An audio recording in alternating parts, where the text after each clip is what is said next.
Graça e paz, irmãos. O tema que vamos tomar para nos orientar na meditação dessa manhã é o seguinte: muitos seguidores, mas poucos discípulos de fato de Cristo Jesus. E o texto está lá em João 6, Evangelho de João 6, versículos 66 até o 69. Eu vou fazer essa leitura.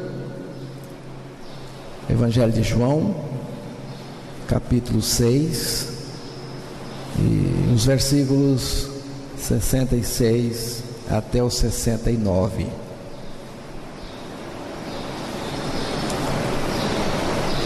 Desde então, muitos dos seus discípulos tornaram para trás e já não andavam com ele. Então disse Jesus aos 12: quereis vós também retirar-vos? Respondeu-lhe, pois, Simão Pedro: Senhor, para quem iremos nós? Tu tens as palavras da vida eterna, e nós temos crido e conhecido que Tu és o Cristo, o Filho do Deus vivente.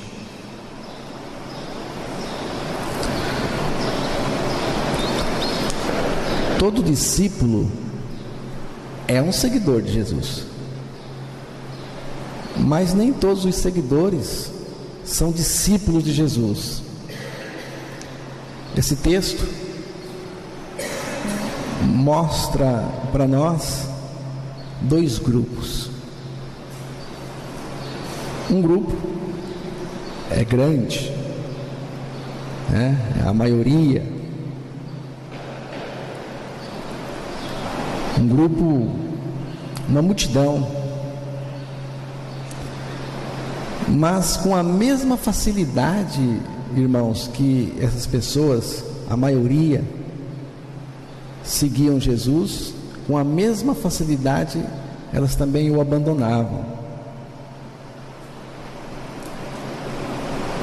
O texto disse que desde então muitos, essa palavra muitos, aqui são milhares, muitos dos seus discípulos tornaram para trás e já não andavam com ele. João 6,66. Esse é o primeiro grupo que nós vamos analisar hoje. E depois mostra um pequeno grupo, a minoria, um grupo pequeno. E esse grupo, irmãos, está descobrindo que Jesus Cristo é a sua maior e mais urgente necessidade e focaliza todo o seu interesse nele. Veja aqui. Então disse Jesus aos 12: quereis vós também retirar-vos? Respondeu-lhe, pois, Simão Pedro: Senhor, para quem iremos nós? Tu tens as palavras da vida eterna. É João 6, versículo 67 e o versículo 68. Eu gosto, irmãos, demais dessa resposta de Simão Pedro a Jesus: Senhor, para quem iremos nós? Tu tens as palavras da vida eterna. Ele não diz aqui, irmãos, Senhor, para onde iremos nós? Mas ele diz: para quem iremos nós? A nossa segurança não está em lugares. Tem pessoas que acham que os lugares são importantes. Nossa segurança não está em lugares, em locais, em organizações religiosas ou em qualquer outro expediente humano. A nossa segurança, irmãos, de acordo com esse texto, está em uma pessoa toda suficiente, pessoa suficiente e maravilhosa de Cristo. Tu tens as palavras da vida eterna. Que vida é esta que o texto menciona? É a vida de Cristo mesmo, irmãos. é a própria vida de Cristo que Ele veio para colocar em nós pelo Evangelho. É a vida que nasce da morte, que vem do centro da ressurreição. Mas é importante, irmãos, salientar que, primeiro, Ele nos atraiu naquela cruz e nos levou a morrer com Ele. Mortos com Cristo, o lugar dentro de nós fica desocupado para Cristo colocar a sua vida ressurreta, a vida da ressurreição. Irmãos, a astúcia de Satanás é distrair as pessoas da pessoa singular e suficiente de Jesus Cristo e este o crucificado. O objetivo desesperado de Satanás é contra-atacar a palavra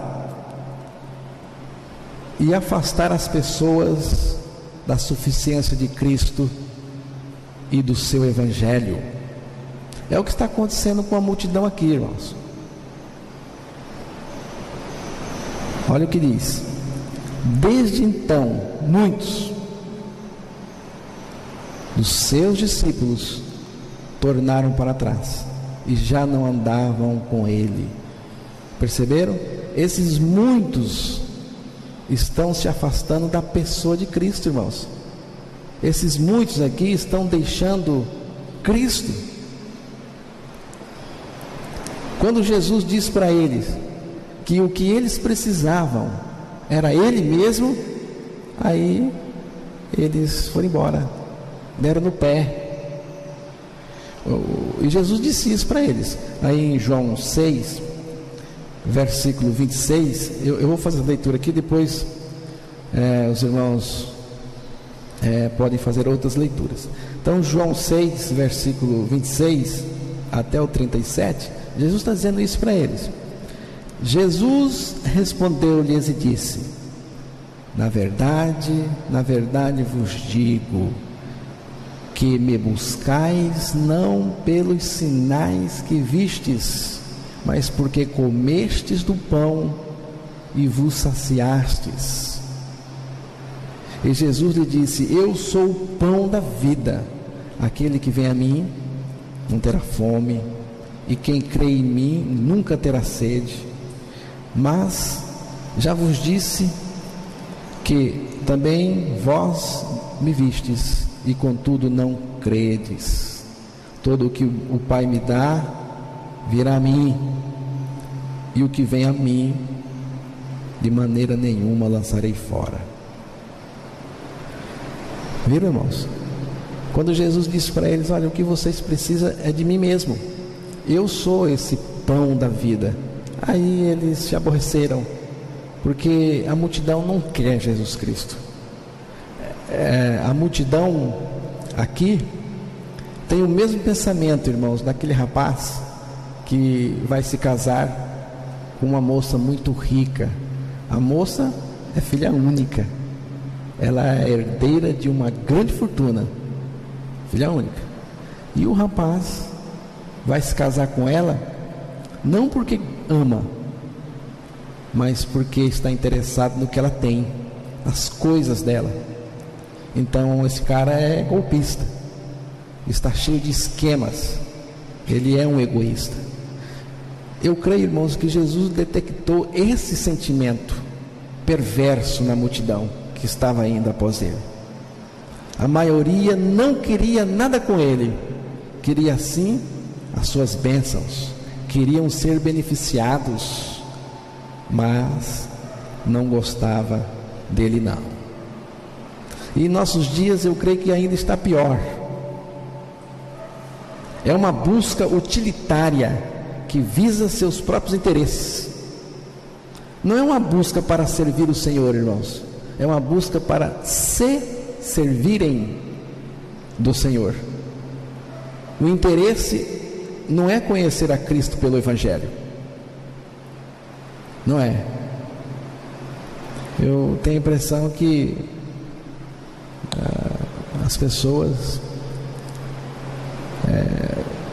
estão vendo Cristo como o gênio da lâmpada de Aladim. Vocês conhecem, né? Aquela lâmpada mágica do Aladim. Você esfrega, faz os pedidos, é atendido e pronto. Mas a coisa é diferente no Evangelho, irmãos. E antes de nós analisarmos o que significa um discípulo de fato de Jesus Cristo, o que significa ser um discípulo de Cristo, vamos pensar pelo menos 3 grupos de pessoas.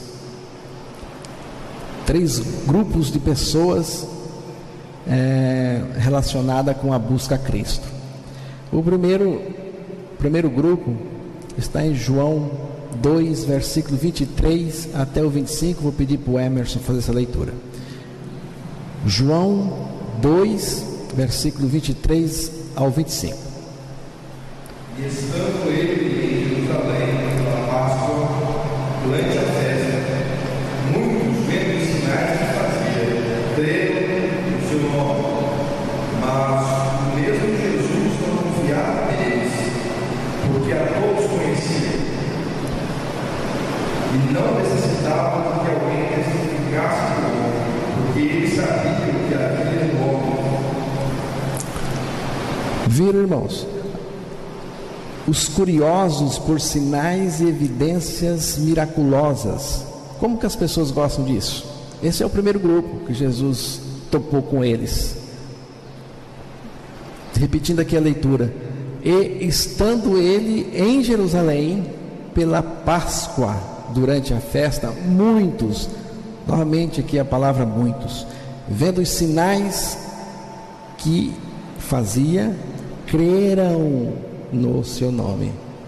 Mas o mesmo Jesus não confiava neles, porque a todos conhecia e não necessitava de que alguém testificasse do homem, porque ele bem sabia o que havia no homem. A outra versão diz o que era a natureza humana. Então, esses aqui são crentes em sinais. São crentes em sinais. Mas o detalhe importante que devemos perceber nesse texto é que Jesus olhou para dentro deles. E o que Jesus viu dentro deles, irmãos?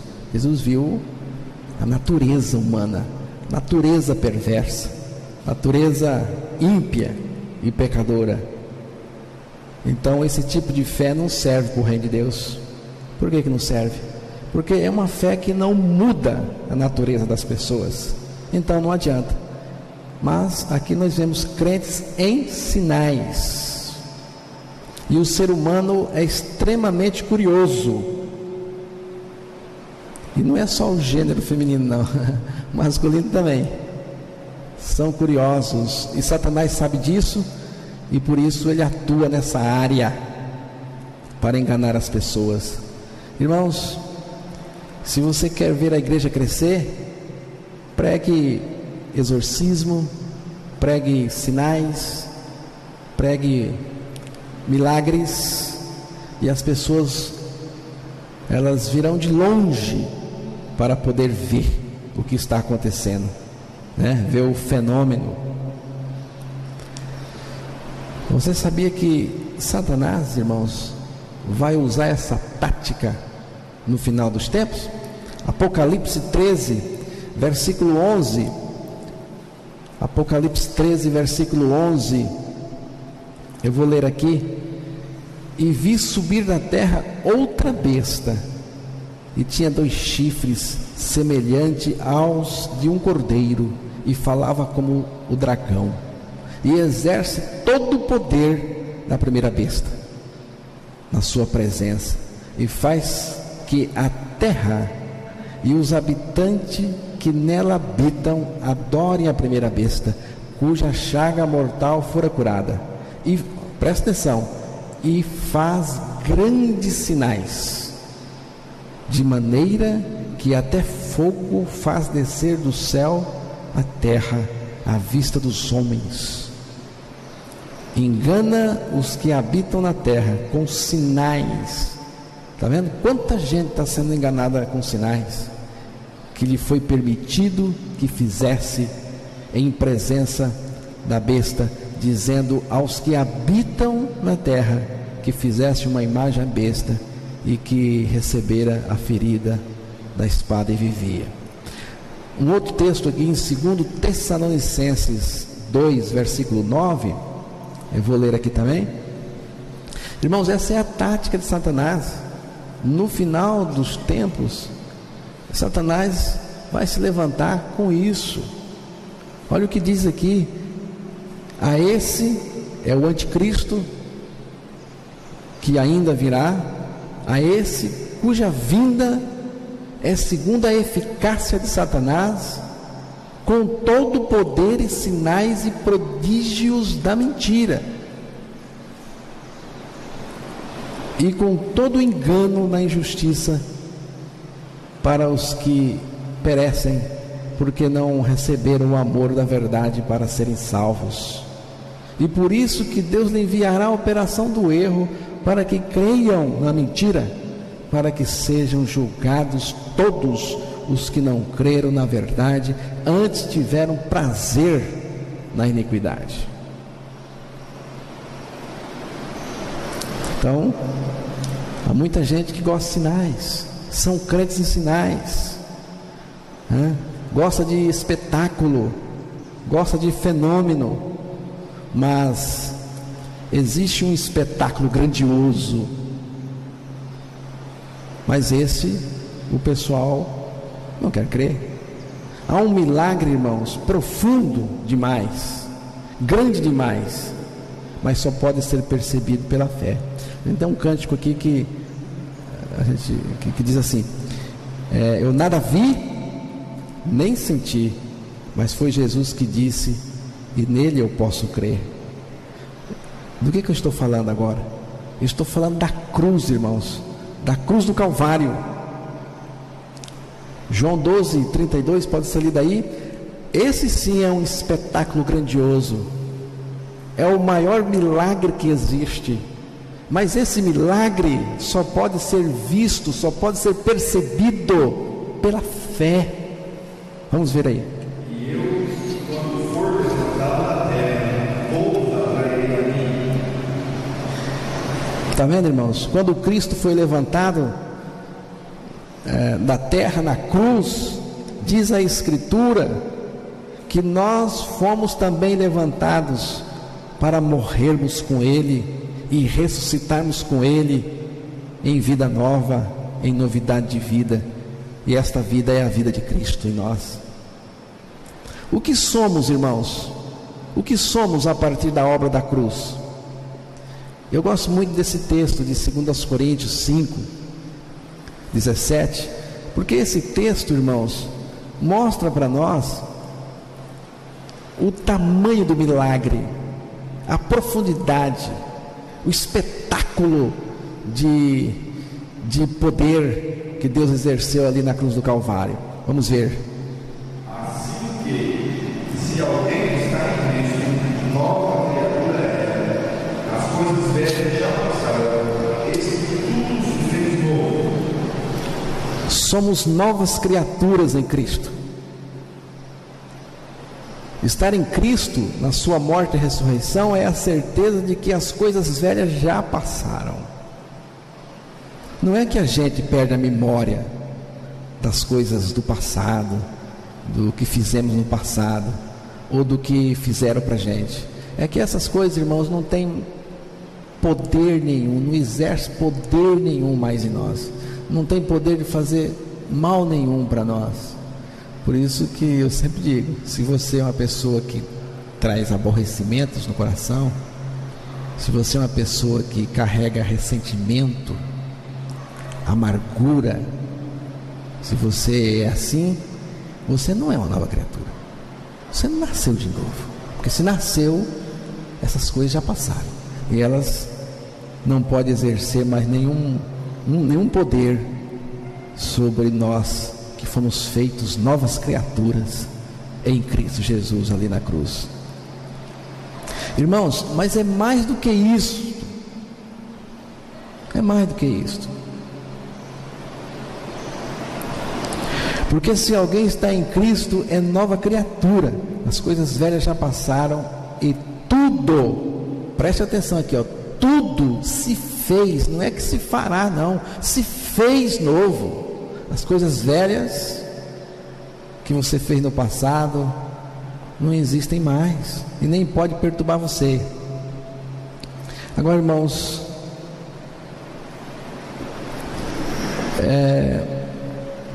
quando Deus criou o homem, quando Deus criou o mundo, criou os anjos, foi fácil para Ele.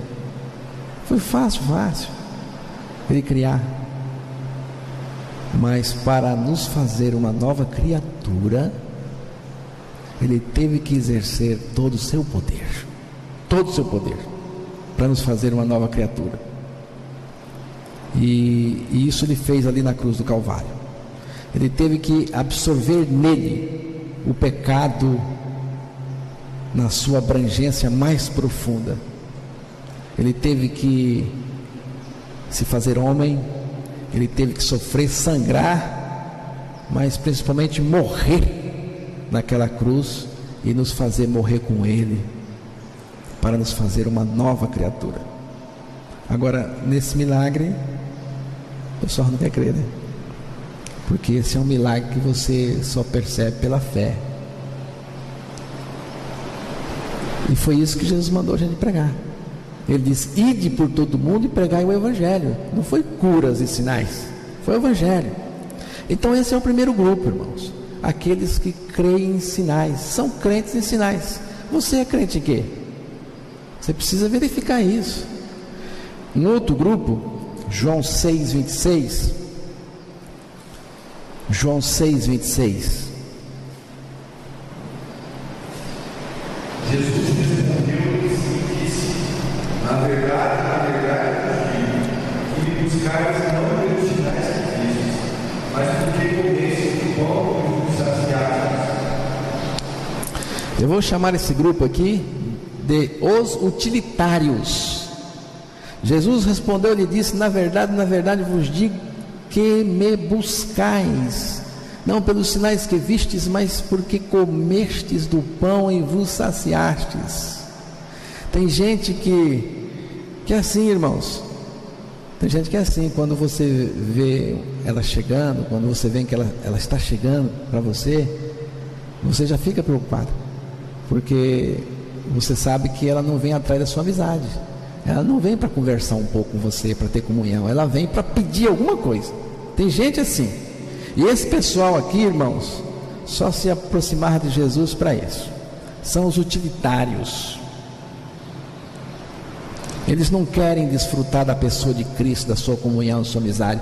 Eles querem desfrutar das bênçãos deles.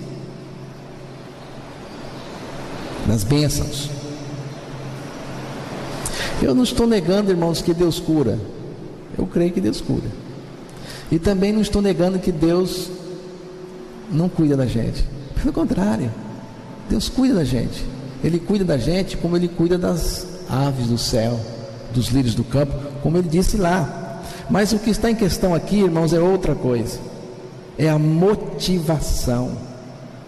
O que está em jogo aqui é a motivação em buscá-lo. Você busca Ele por quê? Qual é a motivação? São as bênçãos dele? É aquilo que Ele pode lhe dar? É as coisas dele? E por isso Deus vai se tornando um utilitário, um Deus de negócio, de trocas, um feirante. Mas o reino de Deus não é feira não, irmãos. Não é nada disso. Um outro grupo, o terceiro, esse eu vou chamar de os capitalistas. Mateus 8, 19 e 20. Preste bem atenção nesse texto, irmãos, porque tem muita gente que se enquadra aí. E aproximando-se dele, um escriba disse: Mestre, aonde quer que fores, eu te seguirei. E disse Jesus: as raposas têm ouvidos e as aves do céu têm ninhos, mas o filho do homem não tem onde reclinar a cabeça. Olha, E aproximando-se dele um escriba, disse-lhe: Mestre, aonde quer que fores, eu te seguirei. E disse Jesus: as raposas têm. Presta atenção aqui nessa palavrinha, tem. Questão é coisas, é ter. As raposas têm covis, as aves do céu têm ninhos, mas o Filho do Homem não tem aonde repousar sua cabeça. Vemos aqui a ideia de seguir Jesus para ter coisas, irmãos. Jesus revela o interesse do escriba quando disse para ele: as raposas têm covis, as aves do céu têm ninhos, mas o Filho do Homem não tem. Então, irmãos, a religião sempre foi um negócio lucrativo. Sempre foi. No âmbito do reino de Deus, o mais importante é ser e não ter. É ser o que Deus nos faz em Cristo, pela sua graça, né? Uma nova criatura. Então, irmãos, eu entendo que Jesus estava dizendo para o escriba o seguinte: escriba, eu não prometo nada que seja deste mundo para você. Eu não prometo nada que seja desse mundo para você. Quem promete, irmãos, as coisas desse mundo é Satanás. Ele é que promete as coisas desse mundo.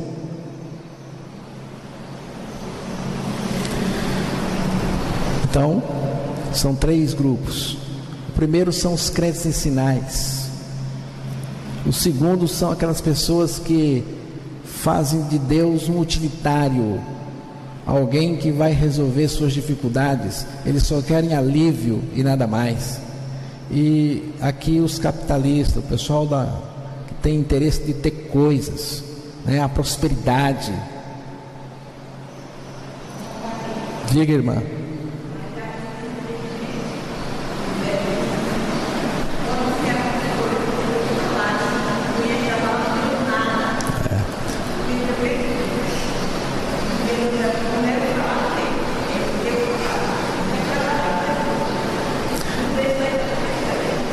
É verdade.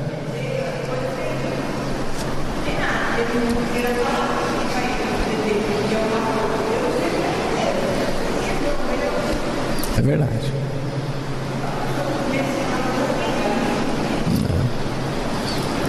É verdade.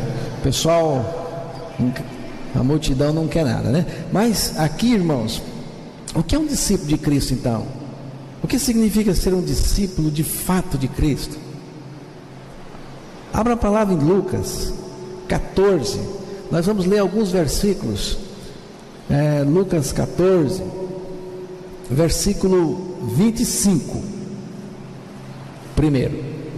Ora, ia com ele uma grande multidão, e voltando-se disse: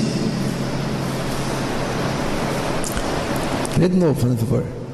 Ora, ia com ele uma grande multidão, e voltando-se disse: Lê o 26 também, pelo menos. Pode ler o 26. Se alguém vier a mim e não aborrecer a seu pai, mãe, mulher, filhos, irmãos e irmãs, e ainda também a sua própria vida, não pode ser meu discípulo. Ele começa mostrando a multidão que ia com ele. É importante perceber isso. Grandes multidões. É muita gente, irmãos, milhares. Grandes multidões o acompanhavam. Então ele começa mostrando a multidão que ia com ele. E os irmãos sabem que multidão mexe com o psiquismo das pessoas, né? Muitos pastores são fascinados por multidão. Muita gente, irmãos, gera prestígio e uma sensação de sucesso muito grande. Nós gostamos de muita gente, porque muita gente dá status. Mas Jesus não está preocupado com multidões que o seguiam. Ele está preocupado com discípulo. E Jesus focaliza o indivíduo. Ele diz aqui, e grandes multidões o acompanhavam. Mas não são as multidões que preocupam Jesus. E ele, voltando-se, disse: se alguém, eu gosto dessa expressão, se alguém, ele não está preocupado com multidões, ele está preocupado com o discípulo, e ele focaliza no indivíduo. Se alguém, alguém aqui, irmãos, não é a multidão, é um indivíduo que Jesus quer fazer dele um discípulo. É importante entender isso. Jesus fez algo maravilhoso em certa ocasião. Ele trocou uma multidão por uma pessoa. Ele trocou, ele deixou uma multidão por causa de um homem, Zaqueu. A multidão estava acompanhando Jesus. Jesus largou a multidão para lá e foi atender um homem, um indivíduo, alguém que estava em cima de uma árvore, estava num lugar muito alto, né? Deus teve que mandou ele descer de lá. Desce daí, porque eu preciso encontrar com você aqui embaixo. Se você não descer, não posso salvar você. Muita gente não é salva porque não desce, está no pedestal de alguma coisa, precisa descer. E Jesus deixou a multidão para atender um homem, e ele disse: me convém estar na sua casa. Não é que convém a Zaqueu, não. Ele disse: me convém. Aqui é a soberania dele. Quando convém para ele, convém mesmo. E ele foi à casa de Zaqueu, e ele mudou a história daquele homem para sempre. Mas a multidão continuou exatamente multidão. Continuou multidão. Esse homem não tinha reputação, mas Jesus veio para dar reputação aos homens que não têm nenhuma reputação. Irmãos, alguém é uma pessoa que Jesus está atrás. E esse alguém pode ser você, pode ser qualquer pessoa, pode ser qualquer um que esteja ouvindo. Alguém, esse alguém é uma pessoa que ele está atrás para fazer dessa pessoa um discípulo dele. Agora precisamos entender uma coisa. Versículo 26, lê novamente. Irmãos, nós precisamos entender uma coisa aí nesse versículo 26, porque senão Jesus não pode nos fazer um discípulo seu. Se alguém vier a mim e não aborrecer a seu pai, mãe, e mulher, filhos, irmãos e irmãs, e ainda também a sua própria vida, não pode ser meu discípulo. Jesus lista algumas causas aqui, irmãos, que impede, mas eu vou focalizar em uma, porque ela é a básica. Ela é a básica. Se alguém, não é a multidão não, se alguém é aquela pessoa que Deus está atrás para salvar, e pode ser você que está ouvindo. Deus, Jesus Cristo, se preocupa com indivíduos, não com multidão. Se alguém vem a mim, não é esse o texto, é esse mesmo. Se alguém vem a mim e não aborrece a seu pai, mãe e ainda a sua própria vida. Essa expressão aqui, marque ela, a sua própria vida. Se alguém não aborrecer a sua própria vida, não pode ser meu discípulo. Não pode. E quando Jesus diz que não pode mesmo. Irmãos, a proposta de Jesus é substituir a nossa velha vida pecadora, pecaminosa, enganadora, transitória, porque você sabia que essa vida ímpia com a qual nós nascemos com ela vai com você até o último suspiro que você der. Aí ela deixa você, ela te larga, mas aí ela já colocou sua alma no inferno. Então, irmãos, a vontade de Jesus é substituir a nossa vida. É substituir a nossa vida. A nossa vida precisa ser aborrecida, precisa ser odiada, como Jesus disse em outras ocasiões. A vontade de Deus é substituir a nossa vida, mas Jesus respeita a sua escolha. Ele respeita. Para Ele substituir a sua vida, você tem que aborrecê-la, odiá-la. É isso que Ele está dizendo aqui. Jesus, Ele quer substituir a sua vida, mas para Ele fazer isso, Ele respeita a sua escolha. Aí Ele diz aqui, se alguém não aborrecer, se você não aborrecer sua vida, se você não odiar sua vida, se você gosta da sua vida, se você ama a sua vida, fique com ela. Se você ama a sua vida, fique com ela. Jesus não pode trocar a vida de ninguém. Como que Ele vai trocar uma vida que a pessoa gosta dela e não quer abrir mão dela? Para Ele fazer isso, para Ele substituir a nossa vida, você precisa primeiro odiá-la, primeiro, aqui diz, aborrecê-la. Se ama a vida, não tem jeito.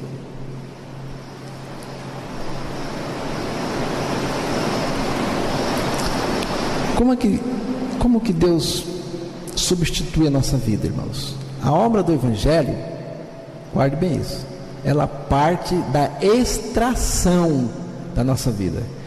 E o lugar onde Deus extraiu a nossa vida foi a cruz. É o verso 27.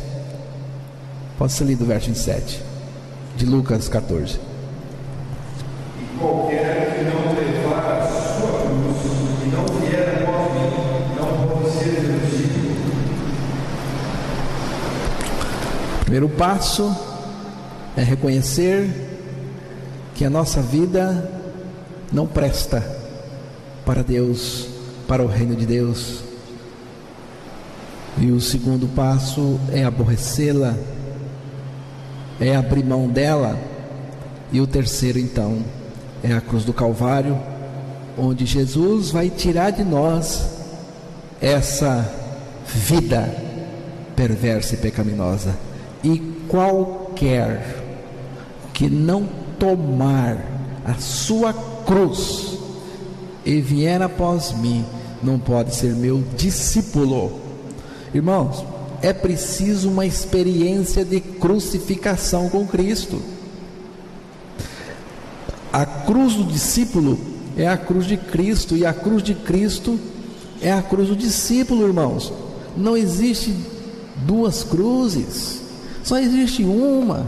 Aquela cruz era minha, era sua, porque eu é que sou o pecador, eu é que preciso de morrer, mas Jesus Cristo assumiu, ela tomou para Ele, Ele foi lá e morreu por mim, para que eu pudesse morrer com Ele, na mesma cruz. Tomar a cruz aqui, irmãos, significa morrer com Cristo. Tomar a cruz aqui significa morrer com Cristo. Tomar a cruz não é sofrimento, não são fardos, como as pessoas pensam. Tomar a cruz aqui é morrer com Cristo. O que uma cruz diz para nós? Quando você vê uma cruz em um determinado lugar, o que está dizendo para nós? Que alguém morreu. A cruz é uma ideia de morte. No tempo de Cristo, irmãos, no Império Romano, quando uma pessoa estava carregando uma cruz, todo mundo já sabia que ela tinha dado a Deus a vida, ao mundo, aos parentes. Ela ia morrer. Então a ideia de cruz não é sofrimento, não é fardo, é morrer. Então é preciso ter uma experiência de crucificação com Cristo. A cruz tem que ser a nossa experiência. Tomar a cruz significa morrer com Cristo. Cristo me atraiu naquela cruz. Ele foi crucificado, com Ele fui crucificado e morri. Agora, se isso, irmãos, parece uma loucura para nós, é porque nós não estamos entendendo o que Deus está dizendo na sua palavra. Mas Deus pode nos levar a entender isso. Tomar a cruz significa que eu me considero morto com Cristo, a fim de que Cristo venha viver e reinar em mim. Viu? Tomar a cruz significa que eu me considero morto com Cristo na cruz, para que Cristo venha viver e reinar em mim. Alguém disse que eu penso e logo existo, mas isso não vale para o discípulo. O discípulo não é aquele que pensa e logo existe, é aquele que não existe dentro de si mesmos, porque morreram. Jesus removeu o eu, removeu o velho homem, a natureza perversa, removeu o coração velho, removeu, e a nossa identidade interior é Cristo. Cristo vive em nós, é a sua vida em nós, irmãos. Esse é o discípulo de Cristo.